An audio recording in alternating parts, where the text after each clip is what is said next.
pelos deuses do Egito, não pelos deuses do Monte Carmelo, não pelos deuses pagãos, mas pelo Deus vivo. O nosso Deus é o Deus vivo. E Ele se encontra presente no nosso meio. O nosso Deus é o Deus Todo-Poderoso, é o Deus Criador de todas as coisas. O nosso Deus não é o Deus que está aposentado, sentado na cadeira de balanço. Ele está no trono e faz todas as coisas segundo o beneplácito da sua vontade.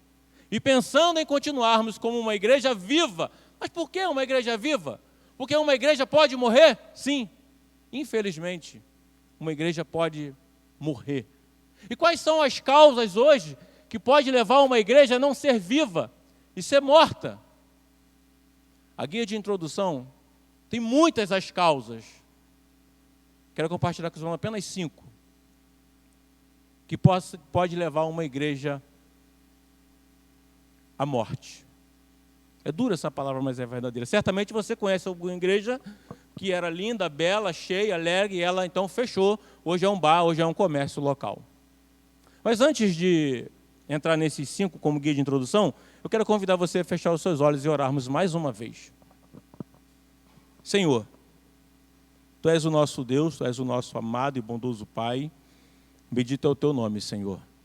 Não tenho palavras para expressar a gratidão que sinto em poder compartilhar mais uma vez a Tua palavra, mas sabendo diante da grande responsabilidade, Senhor, peço a Tua bênção. Me coloco nas Tuas mãos. Não só a minha vida, mas como a vida de todos que estão aqui, que serão exortados, confrontados, edificados pela Tua palavra. Usa-nos, ó Deus, como instrumentos nas Tuas mãos, como ferramentas poderosas para a Tua obra, Senhor. Essa, Senhor Deus, é a nossa oração em nome do Teu Filho amado Jesus. Amém. Algumas das principais causas são, meus irmãos, uma igreja deixa de ser viva quando ela se aparta da verdade. Então, quando uma igreja não consegue resistir mais os falsos profetas, os ventos de doutrinas, porque ela se afastou daquilo que nós chamamos hoje de quê? De sã doutrina, do verdadeiro evangelho. Quando essa igreja se afasta da verdade, ela está fadada à morte. E ela entra pelos viés do liberalismo teológico, ela começa a pregar um evangelho a fim de atrair as multidões mais light, um evangelho coach. Venha da maneira que estás. Eu sei que o princípio da mensagem é esse. Venha como estás, só que não pode ficar da maneira que veio. Tem que haver mudança, tem que haver novo nascimento, tem que haver transformação, tem que haver conversão. Então ela começa a entrar por esse caminho. E ela vai pelo misticismo, pelo sincretismo religioso.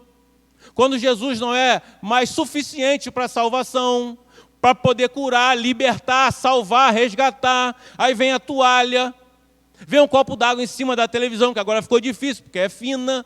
Então a igreja perdeu um pouco nesse sentido. Vem as mandingas gospel. Vem o pragmatismo. A igreja quer ser viva, ela quer ser cheia, ela quer ser alegre, amém. Nós queremos uma igreja cheia, uma igreja alegre, uma igreja viva, uma igreja militante. Nós precisamos ser, porque o nosso Deus é um Deus vivo. E Ele merece uma igreja viva. Só que aí ele começa a buscar as novidades do mercado da fé. O que está dando certo na igreja do vizinho? Aí ele viu a igreja do vizinho agora, é church, é preta, tem jogos de luzes, a igreja começa a encher. Só que se essa igreja não for fiel à Escritura, ela vai morrer. Então, quando ela deixa de ser fiel à Escritura, ela está fadada à morte. Segundo ponto. Quando ela se mistura com o mundo, quando a igreja está dividida entre sua fidelidade a Cristo e o seu apego ao mundo. Cristo nos chamou para a exclusividade, para a fidelidade total. Até uma frase famosa, os irmãos devem conhecer, alguém diz assim: eu fui lá no mundo e encontrei a igreja. E fui na igreja e encontrei o mundo. Então, quando uma igreja, ela se mistura com o mundo, ela está fadada também à morte. Terceiro, quando ela não discerne sua decadência espiritual. A igreja enxerga que é uma igreja viva, ela se enxerga como uma igreja viva, mas na verdade ela está morta, ela não consegue fazer uma análise sincera. É como a igreja de Laodiceia. Jesus está lá na porta, eis que estou à porta bate, eles estão achando que Jesus está aqui dentro, está lá fora. Não consegue discernir. O pior cego é aquele que não quer ver. Então a igreja precisa fazer uma autoanálise. Quais são as características de uma igreja viva? É o que nós vamos ver nessa noite. Porque às vezes nós estamos analisando, nós estamos vivos. E às vezes nós não estamos tão vivos assim. Que nós vamos ver o que acontece com uma igreja viva. O quarto, quando a morte de uma igreja acontece, quando ela não associa a doutrina com a vida, o que nós chamamos, quando ela tem uma ortodoxia boa, mas não tem vida. Ela tem uma ortodoxia morta, e ortodoxia morta mata, endurece o coração. A Igreja Presbiteriana do Brasil, graças a Deus, ela é fiel às Escrituras, ela conhece bem a Escritura, ela prega a verdade, ela conhece a verdade. Só que uma igreja precisa muito mais do que isso, ela precisa viver a verdade. Ela precisa viver o que prega, ela precisa ser o que o Emerson falou aqui agora, de Tiago, capítulo 1. Sede não só ouvinte, mas praticante. Então não basta ter boa doutrina, a sã doutrina, é preciso viver essa sã doutrina. E quinto, que nós acabamos de fazer agora com nossos pequeninos, uma igreja pode chegar à morte quando ela falta perseverança na santidade e no passar de bastão. Então nós precisamos investir nas nossas crianças, nos nossos jovens, nas futuras gerações, porque nós não ficaremos aqui para sempre. Nos nossos filhos. Qual igreja que eu e você, que nós deixaremos para os nossos filhos e para os nossos netos? Uma igreja viva? Uma igreja morta. Nós não podemos falhar na passagem de bastão. Não podemos falhar. Essa missão é nossa. Eu preciso passar o bastão para o Davi e para o Felipe. E aí cada um, consequentemente, para os seus jovens, para os seus filhos e assim para os seus netos. Então, pensando nisso, o pastor criou um lema. O lema de 2023. O tema é esse, uma igreja viva para um Deus vivo. Mas há um lema. Olha o lema. O que é lema? Lema é um modo de vida, lema é um objetivo, uma direção a seguir. Então a igreja vai seguir nessa direção no ano de 2023. Qual direção? Primeiro é buscar. Buscar. Uma igreja viva é uma igreja que busca. Por que eu estou aqui hoje nessa noite? Ainda tendo o privilégio de compartilhar a palavra do Senhor com os irmãos. Por quê? Porque alguém um dia saiu do seu comodismo e foi lá fora e me buscou. Se você está aqui hoje nessa noite, provavelmente também você foi um alcançado. Alguém foi lá e lhe buscou. E aí, ao longo dos anos, ao longo do tempo, Deus levantou homens e mulheres. E hoje, quem é que Deus vai levantar? Hoje, de quem é essa missão de buscar? De quem é a missão de ir lá fora e resgatar o perdido? De quem é essa missão, igreja? É nossa, é minha e a sua. Por quê? Jesus transferiu essa missão para mim e para você. Eu vou ler aqui, João capítulo 20, versículo 21. Assim como o Pai me enviou, agora eu vos... Vocês são enviados do Senhor para ir lá fora buscar os perdidos. Jesus transferiu essa missão para mim e para você. Assim como o Pai me enviou, o enviado de Deus agora nos envia para buscar os perdidos. Assim como o Pai me enviou, eu vos envio. Ele só não transferiu a missão, mas ele ainda estimulou, que é o que está escrito em João capítulo 15, versículo 16. Olha que privilégio. Nós estávamos mortos e morto não faz escolha nenhuma. Ele diz assim, não foste vós que escolheste a mim. Pelo contrário, eu que vos escolhi a vós outros. E vos designei para que vardes e deis o quê? Fruto. Uma igreja viva, ela dá o quê? Ela dá fruto. A fim de que o vosso fruto permaneça. Fruto de consequências eternas. Fruto de consequências, salvação, eternidade, novo nascimento, regeneração, justificação. Esse é o fruto que o Senhor lhe chamou. Então, e aí ele diz mais ainda no final do versículo: a fim de tudo quanto pedirdes ao meu Pai, Ele vos concederá. Nossas orações serão atendidas desses que Deus enviou, que Deus transferiu a missão. Então ele só não transferiu a missão, mas ele também nos estimulou a missão. Que missão é essa? Quero que você abra a palavra do Senhor, no Evangelho de Jesus Cristo segundo Mateus, segundo Mateus, capítulo 28. Vamos fazer a leitura do versículo 18 ao 20. Evangelho segundo Mateus, capítulo 28, versículo 18 ao 20. A grande comissão. Nós somos a grande comissão de hoje.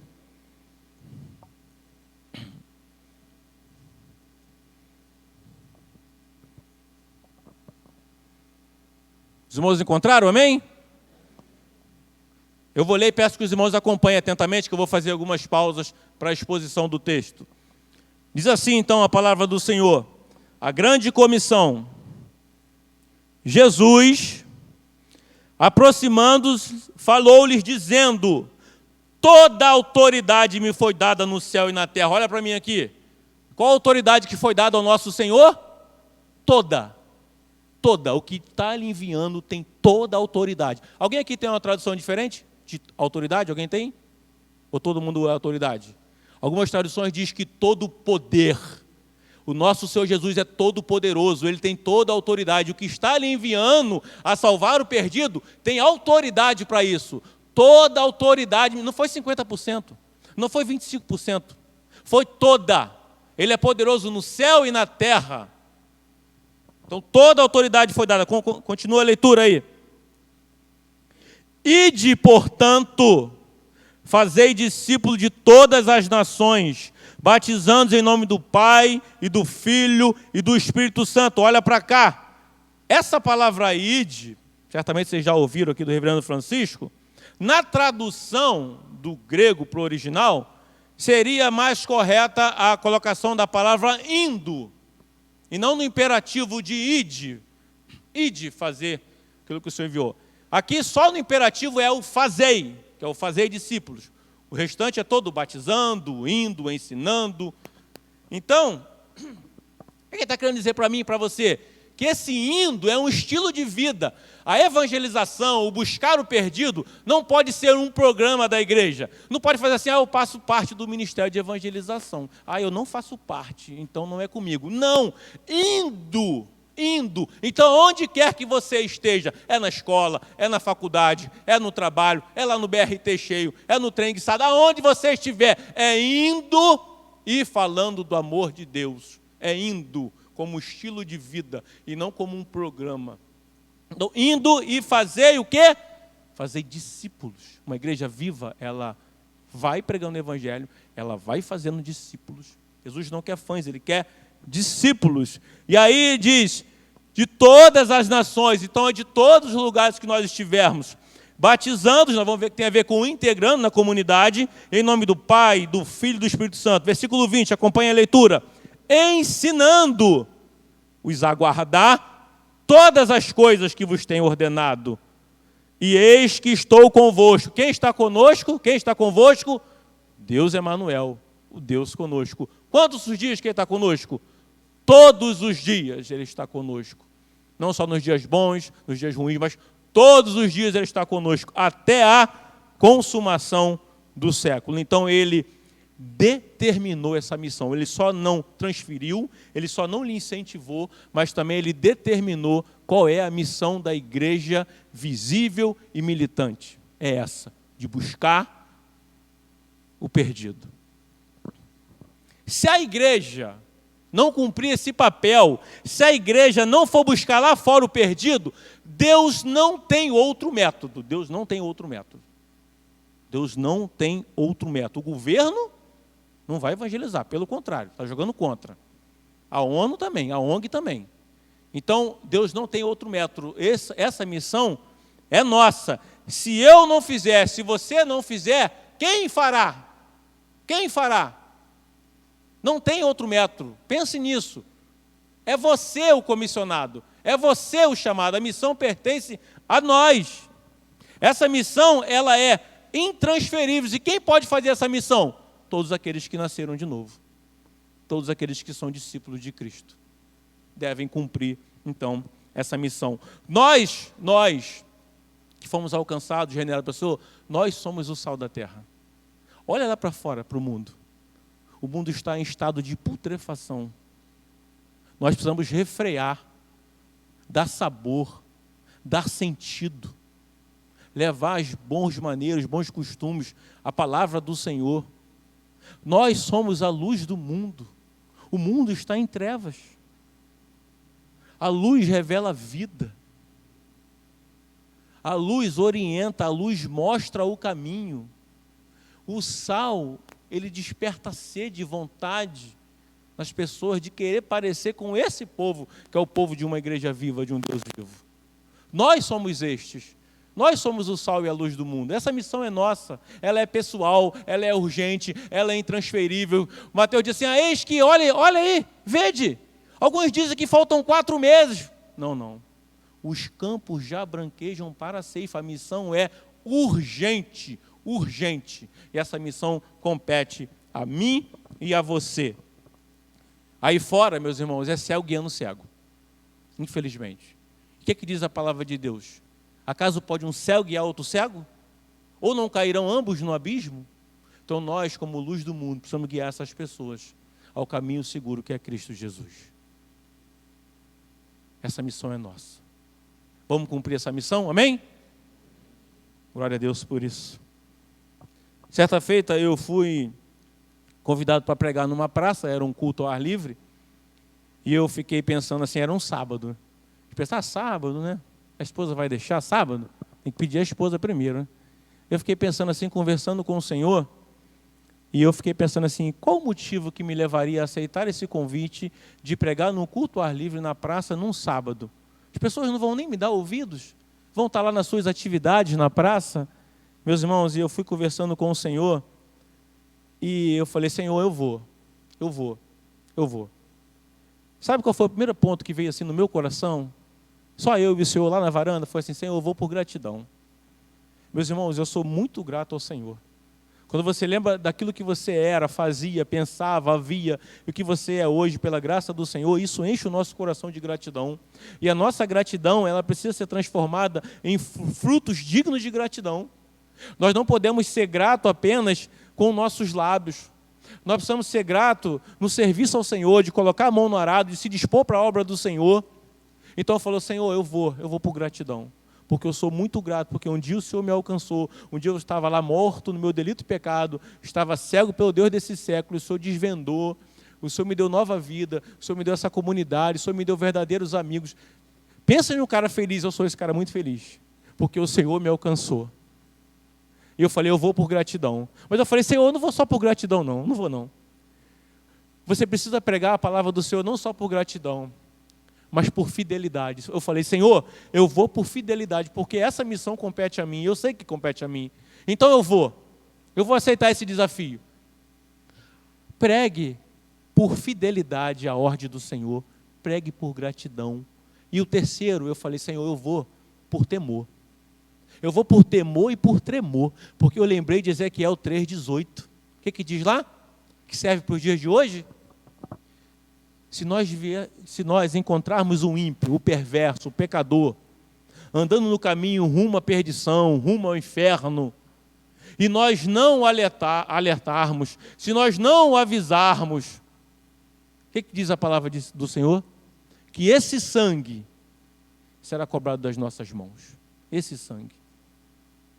Eu estou vendo um pecador andando na escuridão, no lamaçal do pecado, andando a passos largos para o inferno, e eu não o aviso, eu não oriento, eu não prego, eu não alerto, eu não falo que tem uma saída, que esse caminho é caminho de morte, que esse caminho é caminho de sofrimento, de densas trevas, de sofrimento eterno. Se esse ímpio, se esse meu vizinho, se esse meu colega de faculdade, de trabalho, morrer nessa escuridão, não sei como, mas eu não gostaria de ser cobrado pelo Senhor por essa ociosidade. Esse sangue será cobrado das nossas mãos. Agora, não compete a nós o converter. Se você alertar o seu vizinho, o seu irmão, o seu colega de trabalho, e ainda assim ele continuar nesse caminho de perversidade, esse sangue não será cobrado. O poder do convencimento não pertence a mim e a você, e sim ao Espírito Santo de Deus. É Ele que convence o pecador do pecado, da justiça e do juízo. Mas o pregar é nossa obrigação. É a obrigação da igreja. E eu digo para você, meus irmãos, que existem vários métodos para ir lá fora buscar o perdido. Vários. Tem vários cursos. Mas me respondam aí. Qual é o melhor método? Qual é o melhor método, Sérgio? Qual é o melhor método, Silvio? Qual é, meu irmão, o melhor método? Qual é o melhor método? O melhor método é aquele que você faz. Amém? Esse é o melhor método. Não adianta estudar viajamos aqui para Itaguaí, lá no sítio, atravessamos, vamos tão longe, e às vezes temos dificuldade de atravessar a rua e falar com o nosso vizinho. Qual o método que funciona, meu irmão? Qual o método que funciona, que vai dar resultado? O método que você faz. Esse é o melhor método. Pode ter certeza que se tem um método que vai dar certo, é esse que você faz. Você pode ter o melhor método escrito, fazer curso, se você não colocar em prática, ele nunca vai funcionar. E às vezes alguém iletrado, humilde, como nós vimos hoje pela manhã, como Pedro, Galileu, iletrado, pescador, mas cheio do Espírito Santo, prega, e as pessoas então se convertem. Porque é o Espírito Santo que atua. Não é pela eloquência do pregador, não é pelo diploma do pregador, pela roupa bonita do pregador, não. É pelo poder do Espírito Santo.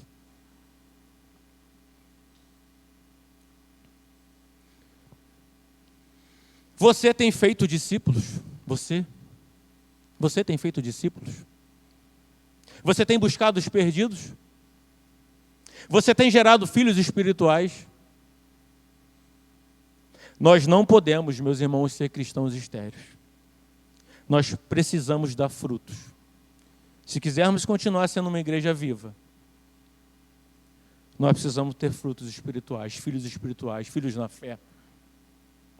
Se você hoje fosse chamado à presença do Senhor, como estariam as suas mãos? Como estariam as suas mãos? Como você se colocaria diante do grande dia do juízo final, diante do Senhor, a qual você diz que é grato, que ama, que canta? Como estariam as suas mãos? Quantos você buscou? Quantos você ensinou? Quantos você integrou? Quantos você discipulou? Fala, Senhor, isso aqui é o fruto da minha gratidão. Aqui minha mão, ó. Como, meus irmãos, como? Eu vou quebrar um protocolo aqui. Nós estamos no primeiro ponto da mensagem. Mas todo despertar e toda mudança na história da igreja e na palavra de Deus, ela só começou depois de oração e oração. A mensagem não terminou, mas eu quero agora orar por você e com você, para Deus nos encher do seu Espírito, para Deus nos encher de entrevista. Nós vimos hoje que quanto mais a igreja era perseguida, mais a igreja pregava no poder do Espírito Santo. Como que a igreja primitiva crescia? Nós fizemos a conta hoje lá em cima. Começou com 120. Passou para 3.000 com a pregação de Pedro, pescador, iletrado. De 3.000 passou para 5.000. Depois Lucas perde a conta, fala multidão. Depois, mais na frente, ele fala, agora é multidão das multidões. Mais na frente ele fala, e se multiplicava a palavra de Deus. Por quê? Porque a igreja era fiel à sã doutrina, a igreja tinha uma ortodoxia viva, a igreja buscava os perdidos, ensinava, integrava. Se nós queremos continuar sendo uma igreja viva, aí está o segredo. Vamos ficar de pé? Senão os irmãos acabam dormindo, né? Vamos orar agora, depois eu continuo a mensagem? Fique de pé, vamos orar ao Senhor.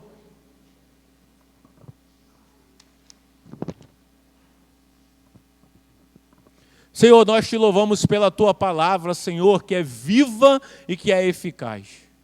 Senhor, obrigado porque o Senhor está nos desafiando nessa noite, Senhor, a sairmos da ociosidade, do conforto do nosso lar e cumprir aquilo para o qual nós fomos chamados, Senhor. Senhor, se nós estamos aqui hoje nessa noite, porque foi um dia o Senhor levantou uma pessoa para nos buscar, para nos entregar aqui na igreja, para nos edificar, Senhor.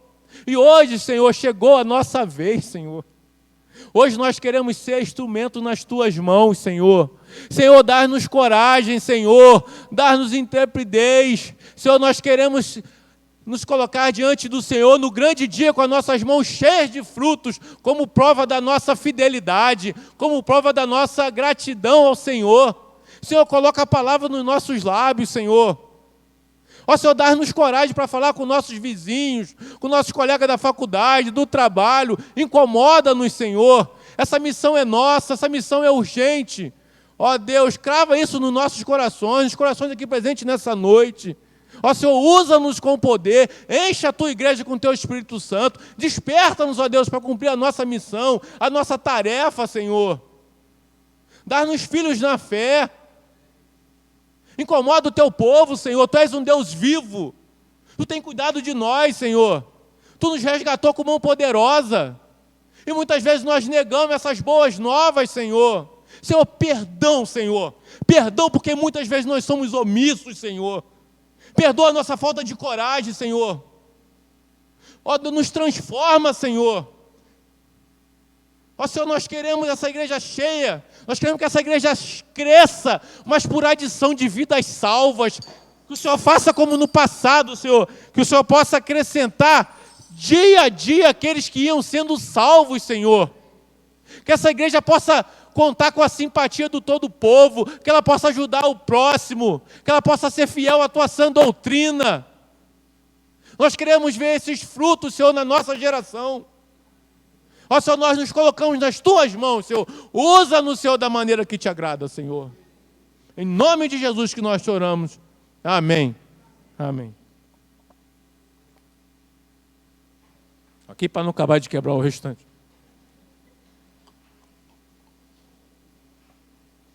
Copo d'água em cima da caixa de som, ver se dá certo.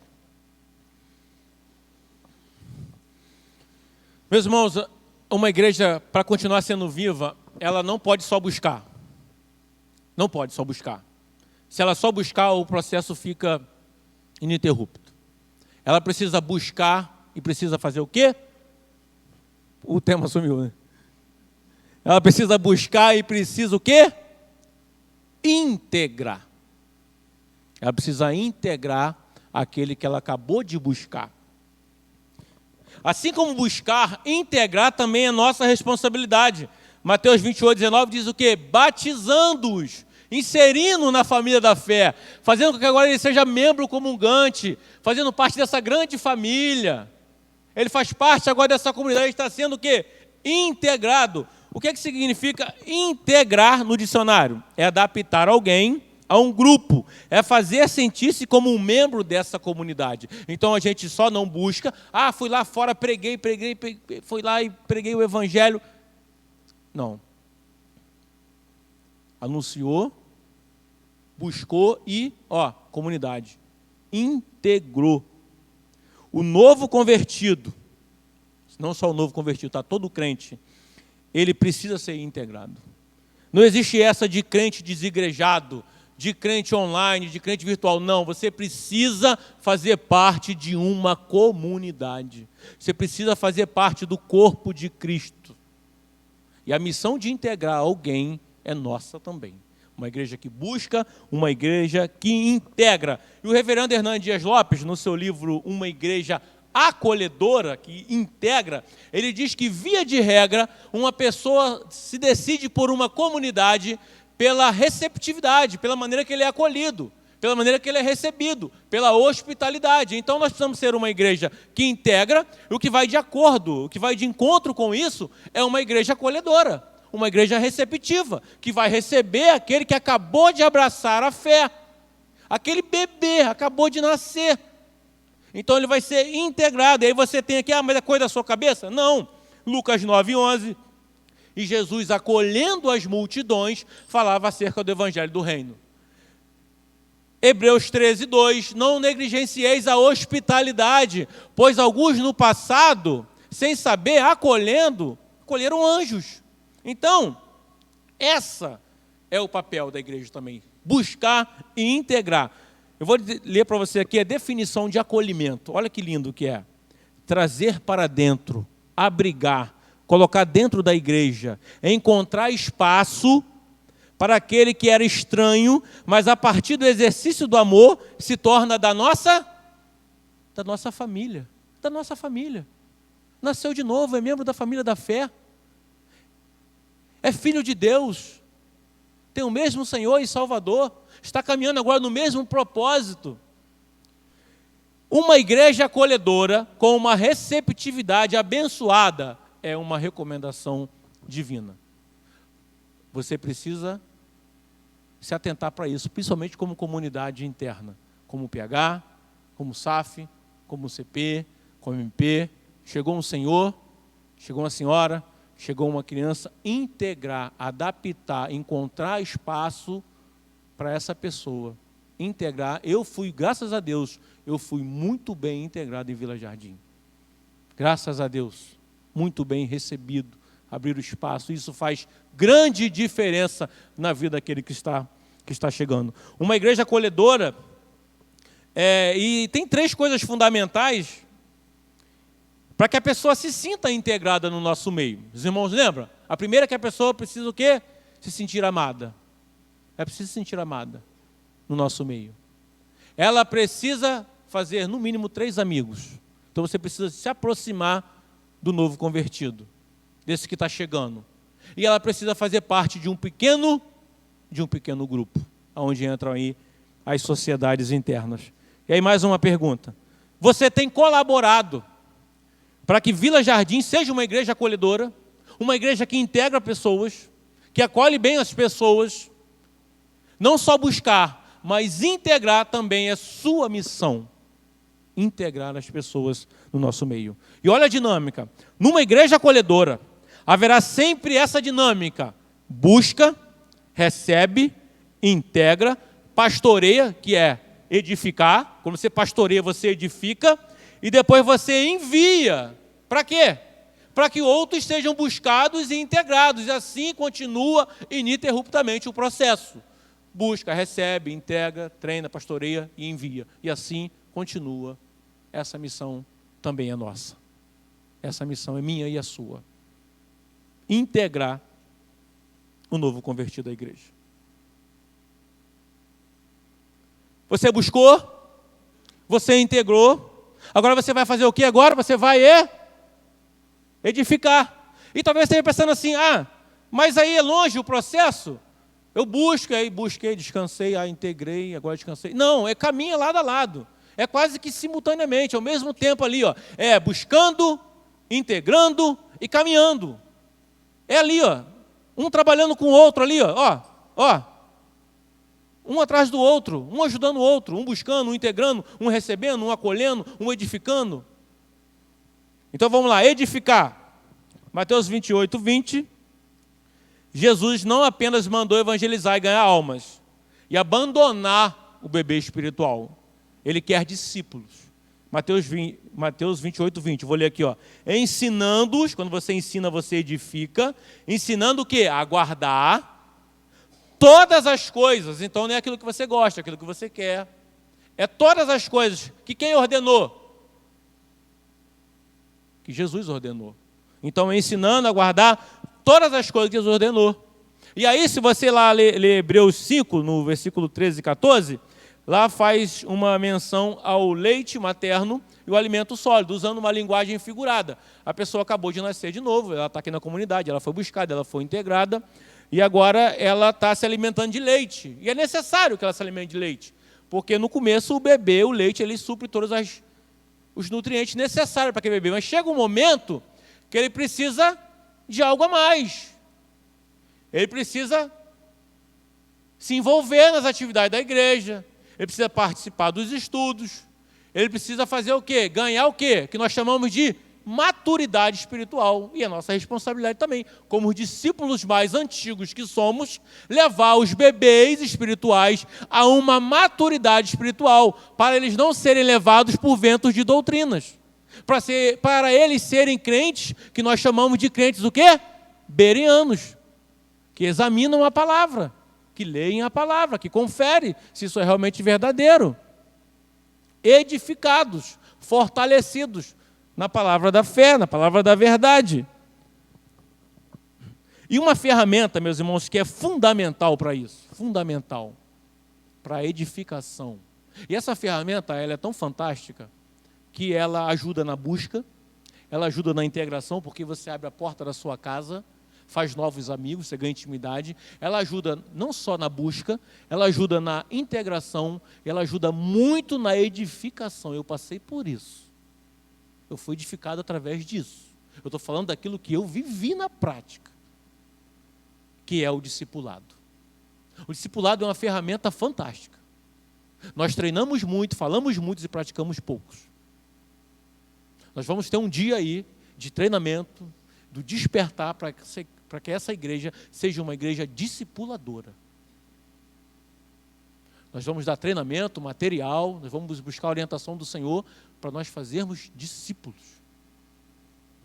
Quem que pode ser um discipulador? Eu quero cumprir essa missão, Alexandre. Eu quero levar alguém à maturidade espiritual, eu quero edificar essa pessoa. Quem pode ser um discipulador? Quem é um discípulo de Cristo. Se você é um discípulo de Cristo, você pode ser um discipulador. Nós precisamos de discipuladores na casa do Senhor.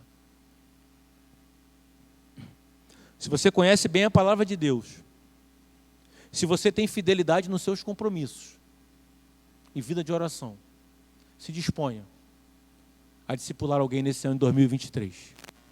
Ore ao Senhor pedindo filhos na fé, bebês espirituais. Como iniciar o discipulado? Como você vai iniciar o discipulado? Primeira coisa, você precisa se dispor a fazê-lo. Senhor, eis-me aqui. Eu estou à disposição para discipular alguém. Acredite que você pode fazer. Acredite que você pode fazer. Deus vai lhe usar para discipular alguém. Procure um material, nós vamos lhe ajudar com o material. Ore pedindo a Deus alguém para você discipular. Estabeleça um local e um horário definido e cumpra. Por quê? Porque o discipulado, ele acaba adquirindo algumas características do seu discipulador. Então, por isso que diz assim, estabeleça um local, um horário e cumpram. Para que você gere filhos na fé comprometido com o quê? Com assiduidade, com horário, porque o discípulo acaba absorvendo algumas características do discipulador. Por isso é uma grande responsabilidade. Tem que se pagar um preço. Quanto tempo é o discipulado? Quanto tempo? Quantas vezes na semana? Uma vez? 2 vezes? Não sei. Só sei de uma coisa. Se você não tiver tempo para quem você está discipulando, você vai perdê-lo com o tempo. É necessário abrir espaço na nossa agenda e ver se realmente o que temos feito está na prioridade. Se nós temos realmente buscado o reino de Deus em primeiro lugar. Se coloque à disposição do Senhor, ore ao Senhor. E Deus vai lhe enviar pessoas para nós discipularmos. Porque uma igreja viva, ela faz discípulos. Uma igreja viva, ela busca. Uma igreja viva, ela integra. Uma igreja viva, ela edifica através dos estudos, da visita, do discipulado. Uma igreja viva produz frutos.